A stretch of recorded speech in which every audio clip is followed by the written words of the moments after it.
Warahmatullahi wabarakatuh. Shalom, selamat siang.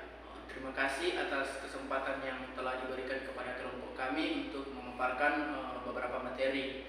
Namun sebelum kami membahas satu persatu dari materi kami, izinkan saya untuk memperkenalkan nama anggota kelompok kami. Yang pertama yaitu saya sendiri Replianto, yang kedua ada Octaviani Rensa Karambe, yang kedua ada Sandi, dan ketiga yang keempat ada Reska Mutiara. Untuk mempersingkat dan mengefisienkan waktu, langsung saya persilakan pemateri yang pertama. Baik, saya Octaviani. Saya akan menjelaskan materi mengenai return of investasi atau biasa disebut dengan ROI. ROI artinya dalam bahasa Indonesia yaitu laba atas investasi, yang merupakan rasio yang menunjukkan hasil aktiva yang digunakan oleh sebuah perusahaan. Adapun faktor-faktor yang mempengaruhi return of investasi yaitu yang pertama, adanya tingkat perputaran aktiva operasi, kemudian yang kedua itu ada margin keuntungan atau profit margin. Dalam ROI ada manfaat menghitung menggunakan ROI yaitu yang pertama untuk mengukur efisiensi sebuah perusahaan, kemudian yang kedua yaitu untuk mengetahui kualitas sebuah perusahaan, yang ketiga untuk mengetahui keunggulan dan kelemahan sebuah perusahaan, yang keempat untuk mengetahui keunggulan dan kelemahan sebuah perusahaan. Adapun kelemahan menghitung menggunakan ROI yaitu yang pertama, sulitnya membandingkan return of investasi perusahaan dengan perusahaan lain. Yang kedua, adanya fluktuasi nilai yang dapat mempengaruhi nilai margin suatu perusahaan.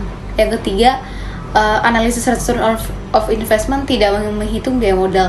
Kemudian yang terakhir yaitu ROI dapat mempengaruhi manajer divisi untuk memilih investasi tertentu. Materi selanjutnya itu mengenai return on equity. Return on equity adalah matriks guna membandingkan jumlah pendapatan bersih atau net income perusahaan dan jumlah total modal investor atau pemilik di dalamnya. Sementara itu, di dunia saham, pengertian return on equity adalah jumlah pendapatan bisnis bersih per dana investor yang masuk. Return on equity adalah salah satu unsur yang paling penting guna untuk membandingkan untuk mengetahui sejauh mana suatu bisnis mampu mengelola permodalan dari para investornya. Baik, adapun cara menghitung rumus return on equity yaitu omset dikurang biaya dibagi dengan modal atau bisa juga dengan pendapatan bersih atau net income dibagi dengan modal. Selanjutnya, adapun faktor-faktor yang mempengaruhi return on equity. Yang pertama itu rasio aktivitas perusahaan. Faktor pertama yang dapat mempengaruhi return on equity adalah seberapa besar skala aktivitas dilakukan perusahaan. Apabila bisnis tersebut sedang fokus melakukan ekspansi cabang, misalnya, wajar jika return on equity-nya kecil, karena ekspansi butuh dana besar dan cabang baru tidak akan langsung bisa menghasilkan profit.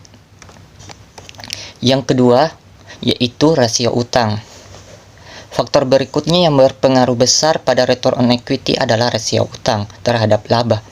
Semakin besar utang perusahaan, biasanya nilai return on equity-nya juga makin kecil. Yang ketiga itu rasio likuiditas. Selain menerima utang, perusahaan juga memberikan piutang kepada beberapa pihak lain. Apabila likuiditas bisnis tidak lancar, maka nilai return on equity-nya juga akan terpengaruh. Selanjutnya itu adapun manfaat menghitung return on equity. Yang pertama itu menunjukkan tingkat profitabilitas perusahaan. Yang kedua, menjadi dasar estimasi keuntungan bisnis di masa mendatang. Yang ketiga, menggambarkan perkembangan perusahaan dari tahun ke tahun. Yang keempat, menjadi indikator pembanding dengan perusahaan kompetitor.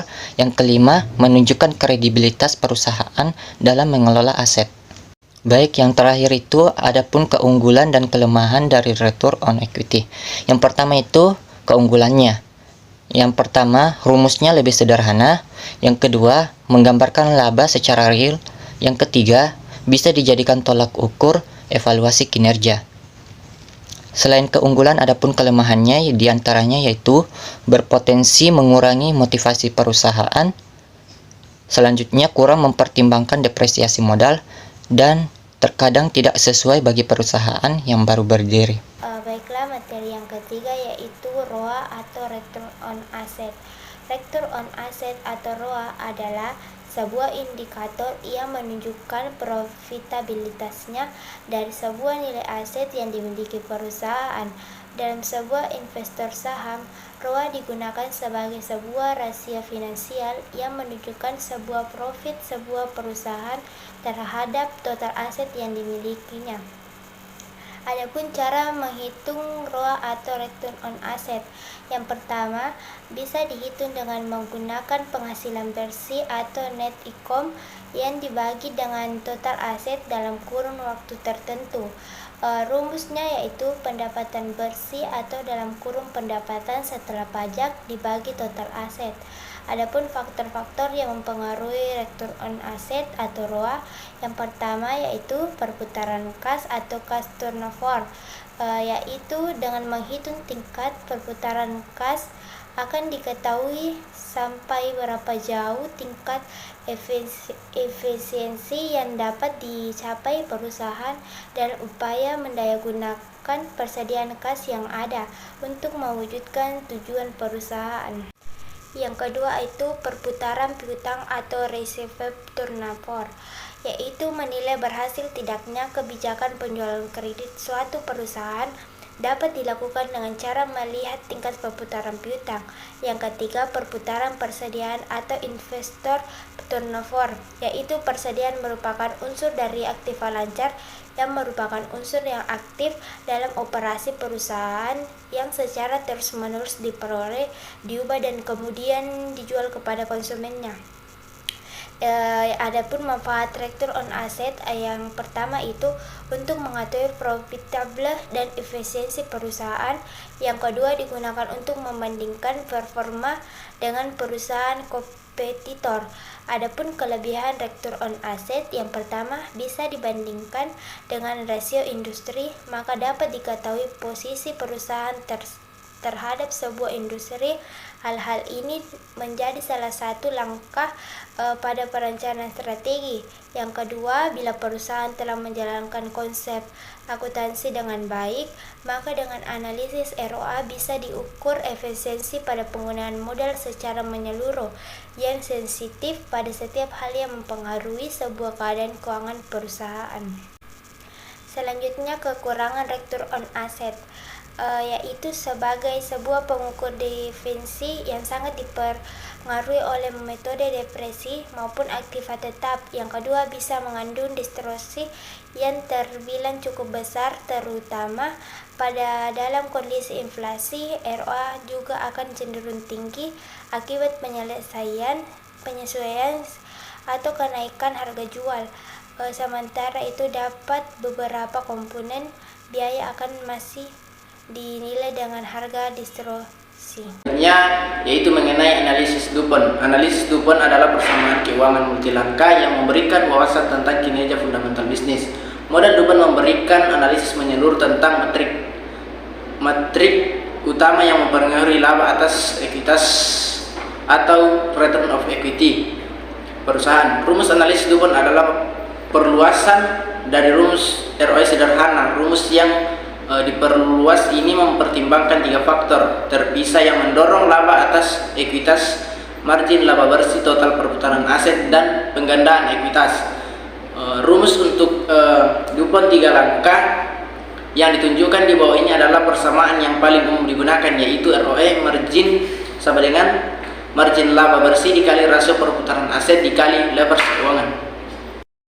Adapun manfaat Dupont yaitu yang sebagai berikut. Yang pertama, untuk mengidentifikasi bagaimana variabel tertentu memengaruhi penggunaan ekuitas pemegang saham dan profitabilitas Anda secara keseluruhan. Yang kedua, untuk mengoptimalkan pengelolaan keuangan Anda seperti meningkatkan efektivitas penjualan, menurunkan pengeluaran, dan membiayai kembali pinjaman bisnis. Yang ketiga, untuk menunjukkan penggunaan ekuitas Anda yang sudah efisien kepada investor, atau untuk menemukan cara meningkatkan efisiensi Anda untuk mengesankan investor masa depan. Sekian dari hasil pemaparan materi kami, kurang dan lebihnya mohon dimaafkan. Assalamualaikum warahmatullahi wabarakatuh. Terima kasih.